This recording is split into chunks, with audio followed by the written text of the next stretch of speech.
Hi, everyone. I'm Lori LeBay, and I am the founder of Alzheimer's Speaks and Dementia Chats.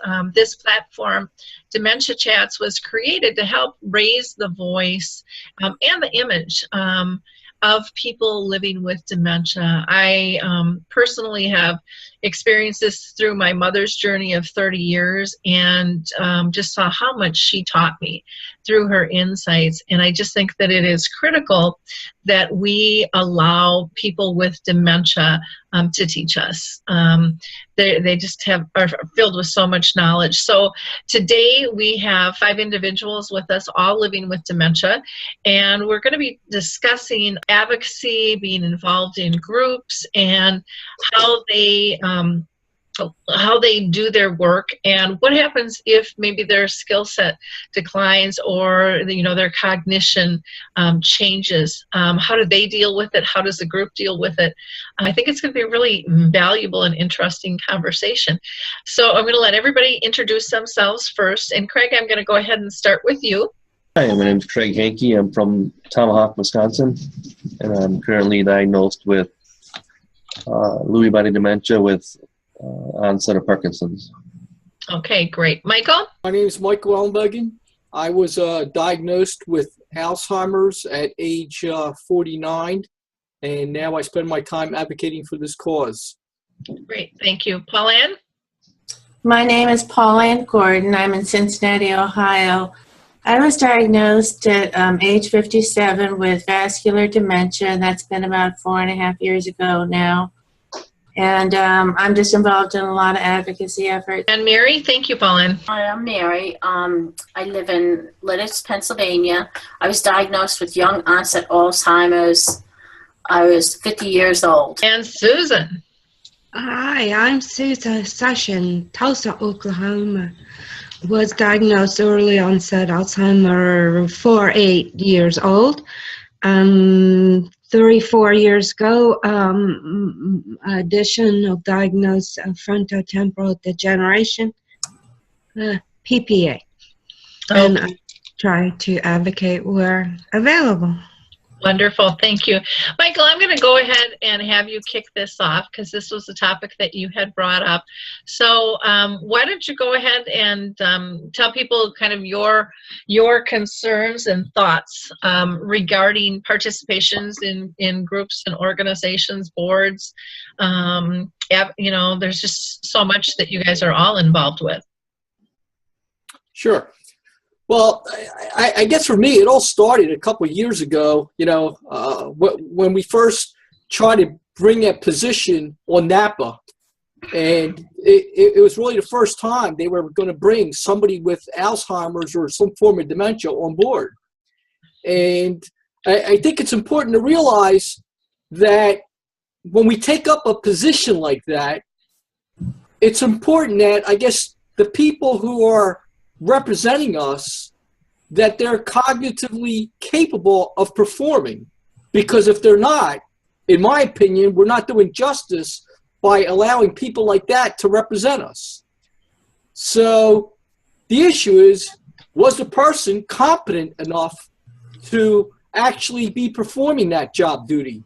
That's a tough one. Nobody wants to touch that with a 10-foot pole, because once somebody's in there, the bottom line is they have a person with dementia there, but what good is it if the person may not be able to do that job?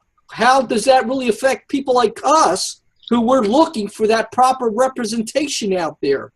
I can tell you, for me, I would feel very uncomfortable if the person's not capable of speaking up or listening or be able to respond. Mm-hmm. And I think we will all be in that situation somewhere along the line as we continue to be able to participate in such groups. And I personally feel that if I'm ever in a situation like that, I need to be removed from that position, because it's too critical of a position to be involved as a group if I can't give the proper input to that group that's needed. And I think I can recognize that today, and I'd be willing to pull myself out a situation like that, which, to be very honest, I've already done that in 2 actual groups that I believe required more of my cognitive ability than I was capable of providing. And to be fair to those organizations, in fact, I just did that yesterday to an organization I was with for 6.5 years. And it broke my heart to do this. But I also know what the expectations were of me, of that group. They never said a thing to me. But I realized I could not meet the goals that I should be able to meet. And because of that, I made the proper decision, which I thought was fair. Because, again, it's not about me. It was about the organization I was working for that was critical important. So I did that. Now, the other issue is some of us, unfortunately, don't know that. So how do we treat those people who are in that situation, but they themselves don't recognize that they have a problem or they're not able to meet the requirements? How do we treat those people? With disabled people, we tend to provide wheelchairs for them. The people who are disabled, we go out of our way and make all kind of allowances for them. So the question is, how much allowances do we make for people with dementia? I do believe some allowances need to be made. For example, maybe more frequent reminders, just like Lori does with us. She sends out a time for us, but we don't always make it there. So we need that hand-holding to be called last minute, or, you know, I think they're all good things that would not eliminate a person from participating, because we need that extra little hand-holding or to give us those reminders. But at what point do we say enough is enough and the person should no longer perform because they're no longer capable of doing it? So that's the question I throw out on the table and open up the doors for people to think about. Well, I think that it's really thought-provoking. Before I ask everybody's opinion, I'm just going to throw something out, because what I see in terms of groups, because there are some groups that are just all people with dementia. There's, you know, family groups, and then there's organizational groups that are really just starting to have representation for all realistic purposes of people with dementia. And in those particular settings, one of the things that I think they need to consider is that this is that membership or involvement or advocacy, whatever you want to term it, is fluid. Because one of the biggest mistakes I think organizations make, not just with somebody with dementia, but with anybody in general, is they like give somebody the boot, but that person is like a file cabinet full of history. And you see this a lot of times in boards and city councils, and they rotate, you know, when people leave so that they don't lose that history. And I think there's a potential for it to be a really big mistake to say goodbye to somebody in your role who has had a history. Maybe you can't do all the tasks that are required, but that doesn't mean that you can't participate in other levels. And so for me, what I would really like to see is maybe the role changes from maybe you're a board member to an advisor now. Maybe you don't have voting rights, but your opinion still counts. Maybe you're communicated with even differently, because depending on how the progression of the disease goes, it could get to the point where somebody could get off track and it not be productive for the general meeting, but you could be counseled in terms of what information was passed on a one-on-one basis, and still get, you know, I think really valid feedback, because sometimes it's just even the setting and trying to, you know, coordinate all the moving parts and hold to all the rules that can get confusing for people too. So I think that I think we really have to encourage people to look at this big picture wise, you know, because when you have somebody, you know, like yourself, Michael, step down, and I commend you on even making that decision, but I think that there's going to be a huge loss, because chances are, and I don't know what organization it was, but chances are you might have been their one and only. and now they're going to start totally fresh. And is there going to be anyone to help the new person kind of ease on to what this is? Because you still have a lot of knowledge. You might not be able to complete everything to a T, to the standards that you're looking for. But I think in terms of participation, I think I would like to see it be, if possible, a stepping stone process, not kind of a black and white thing, unless it's best emotionally, and stress-wise for you guys. But I would like to see committees be dementia-friendly in terms of this transition instead of really black and white, if that makes sense. Michael, what are your thoughts on that? Well, I think mostly what you just said, I agree with. First of all, the committee I got off of had nothing to do with dementia. It was an organization that granted wishes to senior citizens. Okay. So it had nothing to do with dementia. But I think the key is that we do still play some role in that organization. But I also believe that if you got voting power and things like that, that's where I think we need to remove ourselves from. For example, if you're somebody who's working on a board and you have financial responsibilities as a part of that board, in my opinion, the majority of us here probably should not be a part of that. Mm-hmm. Because that's probably one of the most things that we're impacted is the mathematical part of this disease for many of us. And if you can't understand the mathematical part as a part of being on that board, then it's not fair to be able to say to vote on something that you really don't understand. And that comes with the responsibility of being on a board. So I think it's important to keep that in perspective. Also, there's also a liability. I'm not saying about what we're doing here, but when you're a part of some committee that's really a board, there is really a commitment that you can be held liable, that if that board is sued and you are one of the decision makers, whether you have dementia or not, you're still held liable. Mm-hmm. So I think it's important to recognize the weaknesses that we have, and if we can't make the proper decision based on that, I agree with you, Lori, have a separate little group form that you can still be an advisor somehow, but not have the voting rights. So I agree. I hope more people start doing that. But as you know, the challenge right now is just to get that first person with dementia on a board. And some people are starting to get it. But that's where I believe we have to have not just one person on a board. I believe you have to have multiple people with Alzheimer's or dementia on a board so they can fill in for each other, because I can tell you, none of us get it right, including myself. It takes a couple of us to be on there so we can really understand the whole picture. But I think the concern I have is there's a lot of people who tend to want to be on these boards, but they don't show up. They don't show up to the meetings. They don't participate in the meetings, but yet they want to be a part of it. And that's where I think some of the problems lie.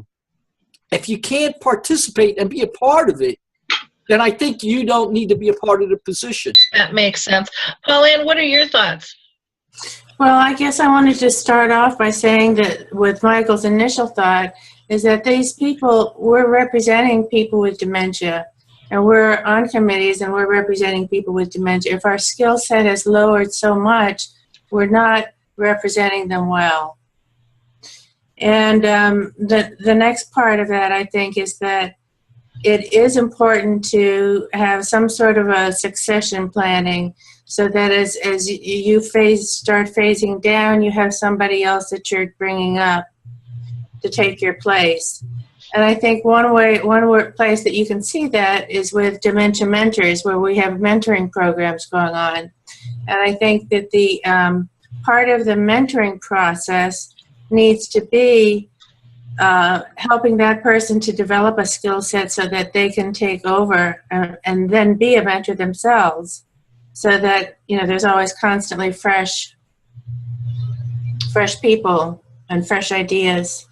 I like that idea of the mentorship, because it's tough shoes to fill when someone else is advocating, especially if no one's telling somebody else what exactly you're doing. It's kind of like with any job. And it's more difficult for a person with dementia to come in and kind of read a job description and go, okay, boom, boom, boom, boom, this is what it is. And I think also the mentorship too is great for that organization, to let them know that you're thinking long term and building that relationship so that there is somebody out there to fill. And so it's not this, oh my gosh, all of a sudden we've got this issue and we've got this hole to fill. I mean, I have people come to me all the time is, can we do this? Can we do that? Who do you know that we can talk to? And, it's kind of funny because nobody even knows where to go to find somebody with dementia and how do they announce, this opening. And again, I think that that's changing, but to me, it shows the disconnection with the actual population. And so I think that that's really wise to be able to do that mentorship. I like that idea a lot. Yeah, the other thing I was going to say is that I think sometimes it's hard to see the changes in ourselves. Some of the changes are obvious to us, but some of the changes are not so obvious to us. And I mean, for instance, when I was first diagnosed with dementia, I had no idea that there was anything wrong with me at all. None whatsoever. And it was my family that came to me and said, you need to be evaluated. So I think that we need to have a process within the groups, within these organizations that helps us to smooth that transition.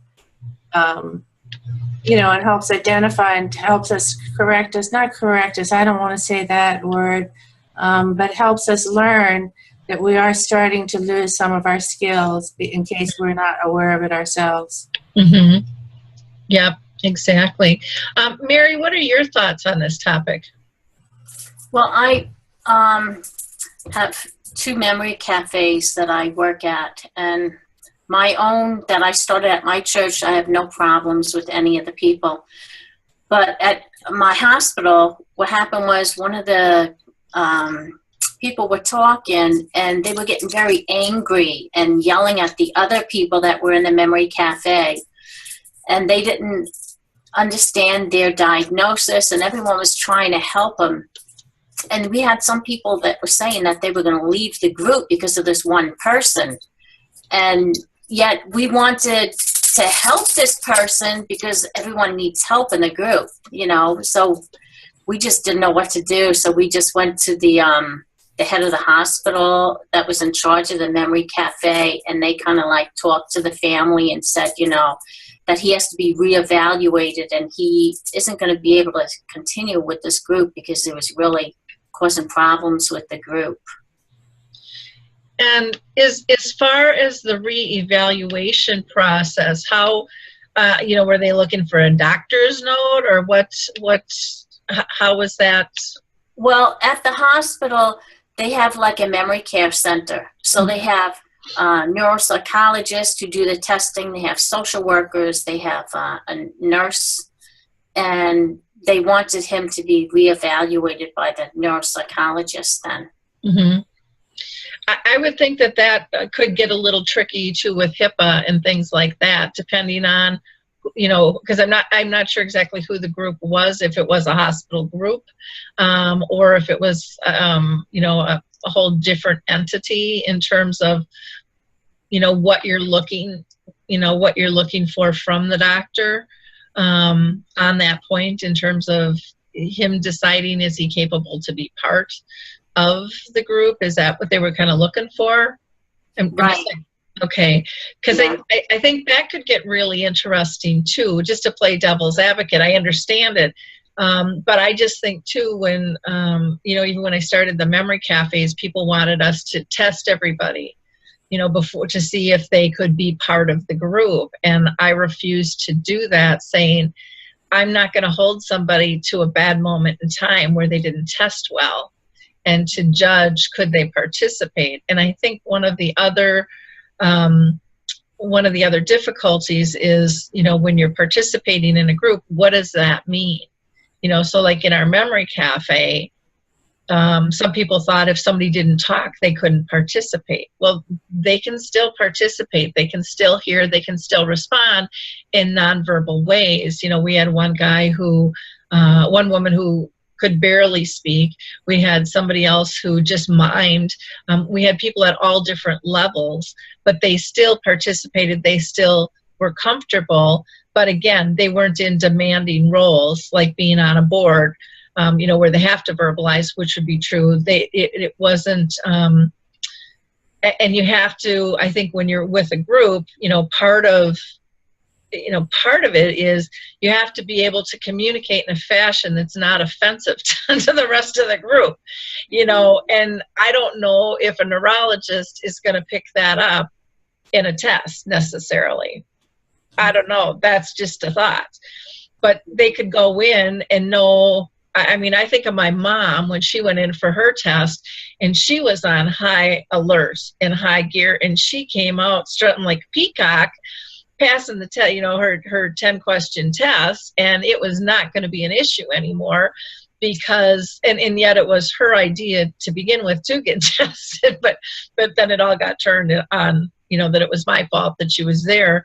And I mean, she was on cue, she passed, and then it wasn't to be discussed. So I think there's those moments where, you know, people who are really social can grab a hold of those skills, and it's not necessarily going to show, especially those emotional things I don't think always show up in testing. And maybe I'm wrong. You know, maybe I'm really wrong on that, but I could see where that could get spoofed. And to me, that's almost, it sounds like with your group, if you've got all these people wanting to leave, that it was really, you know, the conversations weren't respectful and comfortable for people. And to me, that's a different piece than kind of we're talking with cognition or memory or math, and not that the emotional change can't be a piece of that. I'm just not sure how well that would show up on a test. Any thoughts from anybody on that testing piece? Well, I personally think trying to test for this disease that correlates to what you just said is hard. I mean, I got away with it in my workforce. You know, I didn't understand a lot of damn things that they were saying to me. And I just stuck my head like, yeah, I understand what you're saying. I walked away totally clueless. So I think we all tend to learn to get around how to still function or look like we're functioning when we may not have no clue on what's going on. So unless you directly put us on the spot during a meeting and say, hey, did you just understand what was said?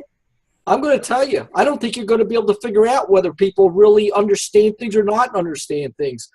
The first thing I tell, the way I think you can understand whether somebody's capable of still doing it is if you can write the minutes of what's going on in the meeting and share those minutes with somebody, then I believe you're still cognitively capable of doing the job.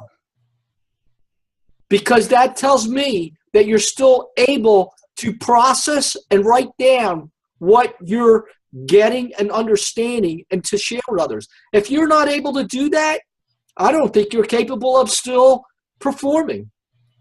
See, and I would question that, because that's to me a two-step process, because I think somebody could participate and know the information but not be able to transfer it in writing, you know, in terms of that. But in terms of conversations, a lot of what we do is trigger points, you know, for recall, I mean, for people in general. And I don't know if most people on a board could write the minutes. You know, I mean, because everybody argues over, I don't want to do that, you know, I don't want to have to interpret that. So that could get tricky too. Go ahead, Michael. Yeah, it's not just writing. It could be speaking, okay? But that's the key. I could tell you, if an important subject came up and I listened to the whole subject and somebody came back to ask me the details of that subject 5 minutes later, I probably would not be able to get most of that right. And that's the key. If we ourselves aren't capable of giving back that information that was just told to us, then I believe that the problem lies that you can't make a proper judgment call going forward.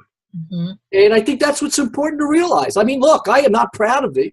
I really ain't. But I also realize it's a skill set I've lost.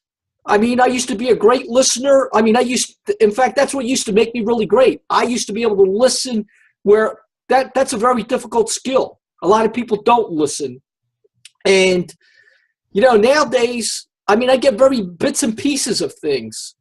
And I think if you're that type of individual that you're only getting bits and pieces, I think it's important to recognize whether you can really contribute a lot because of that. Now, I'm not saying you're not key to the success of that organization, because in the moment, I can do a lot of things if I'm asked. And I can give good feedback if I'm asked. But if I have to take a bigger picture of a lot of different things to make that consideration, then that becomes a bigger problem. Can you tell us what your thoughts are about this conversation about kind of testing and when someone's not fitting in with the group? Do you have any other ideas in terms of, or maybe I should ask this, does your group have a written list of what is needed from that kind of role at all? Because, no, they don't have any. Because maybe that's something, you know, one of the things when I used to work with a lot of staff, I would have kind of roles and responsibilities for each position. And you could really break down, you know, the critical aspects of what's going on. And with staff, I would do reviews twice a year.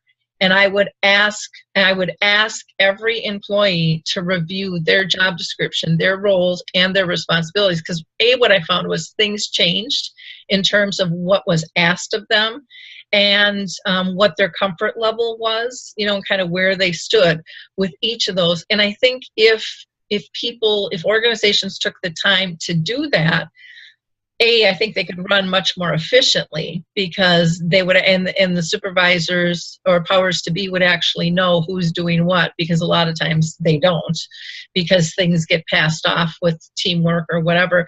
But maybe that could be defined as that this is a critical role that, you know, everybody must work cooperatively together. It's got to be respectful communications. It's got to be blah, blah, blah.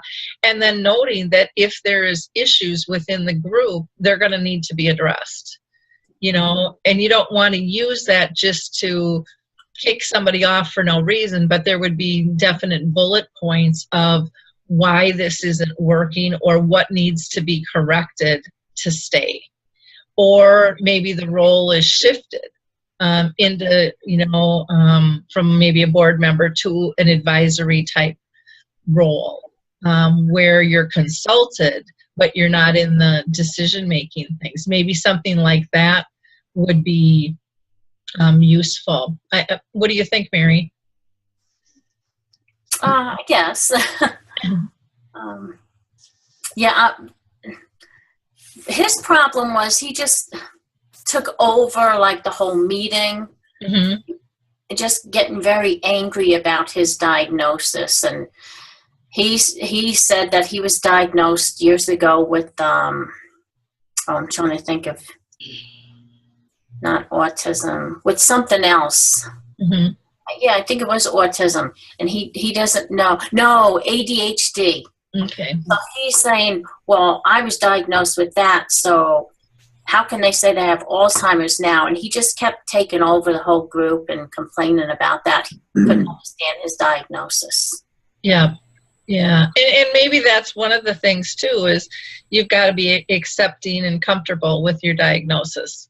Mm-hmm. You know, and not that you have to be, I mean, I'm sure there's moments all of you are not comfortable with your diagnosis, but you have to still be able to communicate and not take over and work as a team, you know, is very, very important. Craig, what are your thoughts? Well, first I want to commend Mike for recognizing that he had to step down. I think that's a lot easier than having to tell someone, because that could be crushing. That could be all that the person has. It can be crushing to them, and having to tell them that they need to step down from a position or not be in part of a group, like Mary was saying.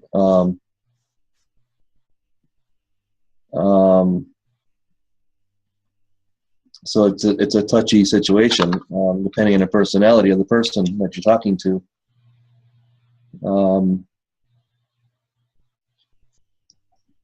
So yeah, depending on who the person is and how you approach them, I think is important.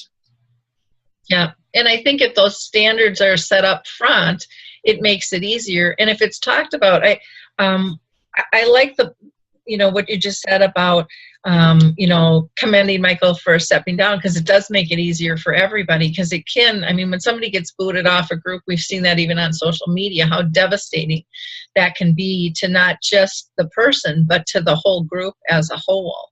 But if we're conscious about our roles, and if we are accepting that they're going to change, you know, and chances are with dementia, they're going to change. I mean, that's part of the disease.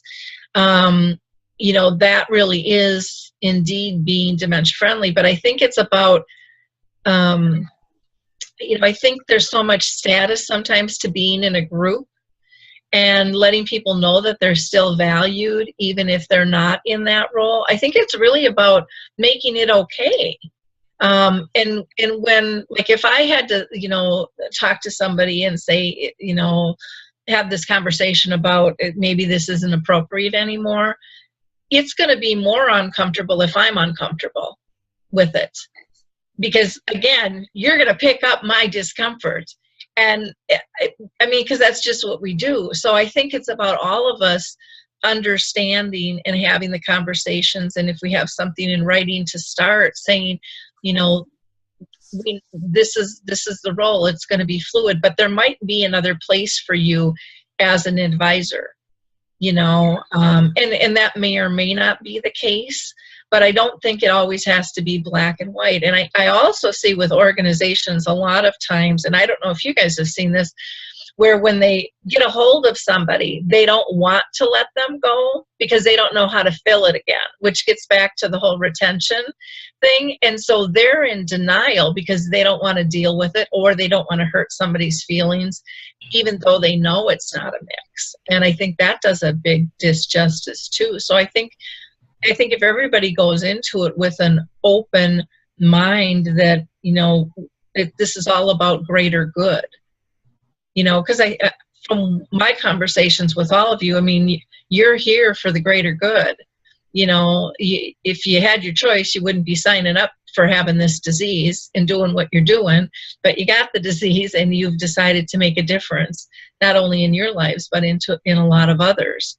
And so I think when it's looked at as that whole, and maybe there is, maybe in that whole transition thing, if somebody does step down, maybe there's still some type of an appreciation or gratitude or award or something given, you know, for the work that they have done, you know, as a reminder too. I mean, and again, to me, that just goes back to working with one another respectfully. And again, I don't think anybody's here for the reward, but it might soften the blow or make somebody sit and think, yeah, I did do good. While I did as much as I could while I could in that group. And then you're on to something else. Susan? Yeah, after listening of each, very valid, and my own personal experience from diagnose acceptance and a place to find purpose and to educate, bring in dollars, research, you name every gamut I stepped a platform to do, because there was a new life, a new passion, and then having for 3-4 years now see self change, see others in other groups change, have my toes in other place, recognizing my best self and lack of, each group bringing something to the table. When I think about the transitioning, I've always pictured mine as be like a relay race. And we're all running the race for the information, advocacy, self-worth. We're all running this race. But what we not realize at the start, I know did, was this next level acceptance diagnosis is that you will need to pass the baton at some point. And I am fortunate enough to, like Michael, be able to recognize I'm not bringing the best self to that particular table to benefit the reason for the group. Many will not see it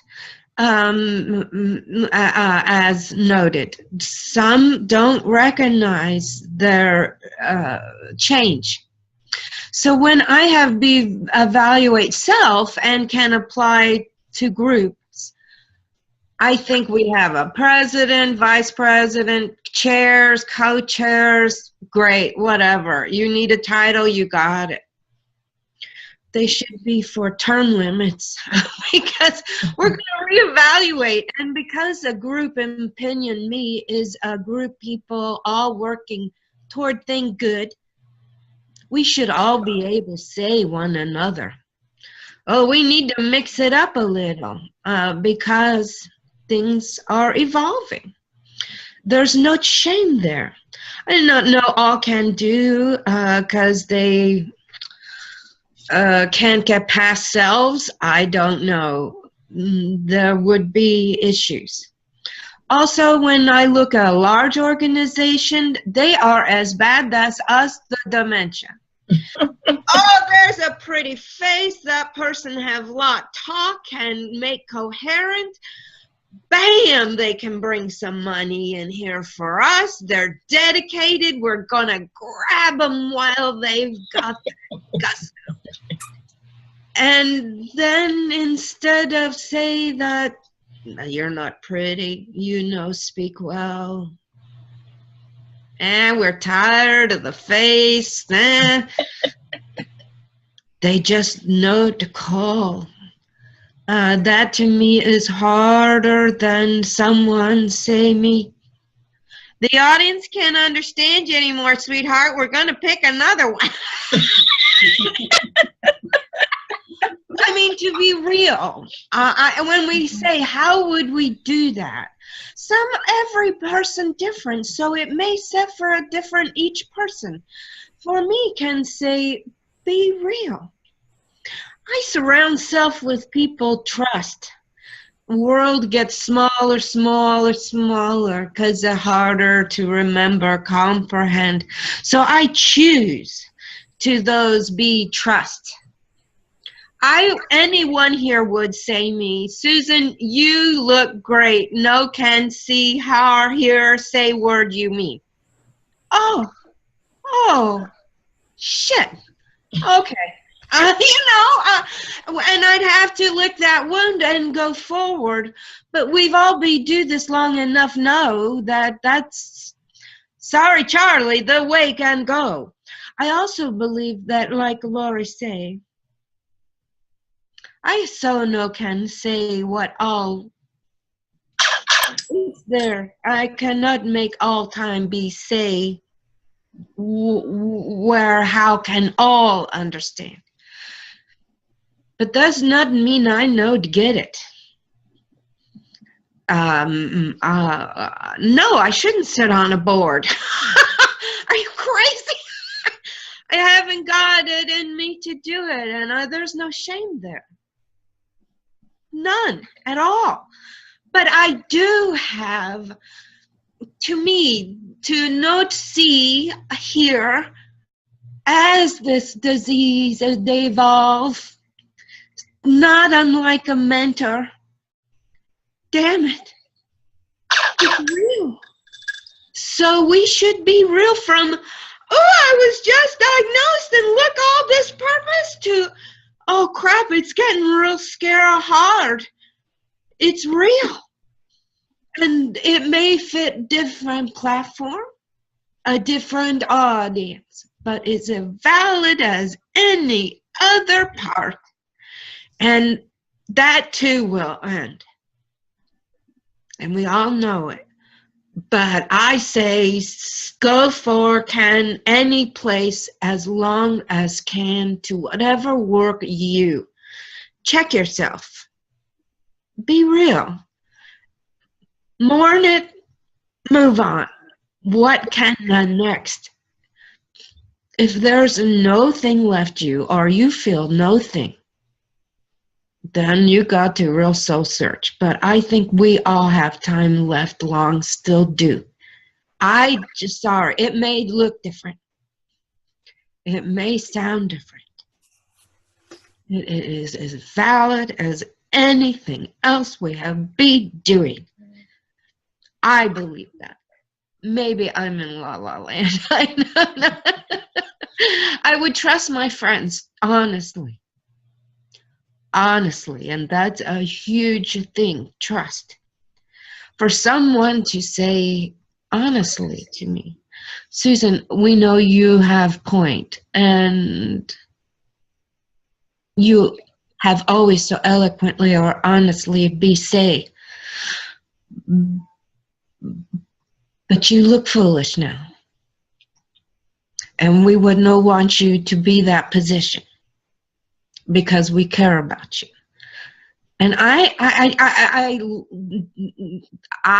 communicate the way. Why do we not communicate way other at all? Is that abnormal? Is dementia not one of the most honest, grittiest, real things I've ever do? I mean, come on.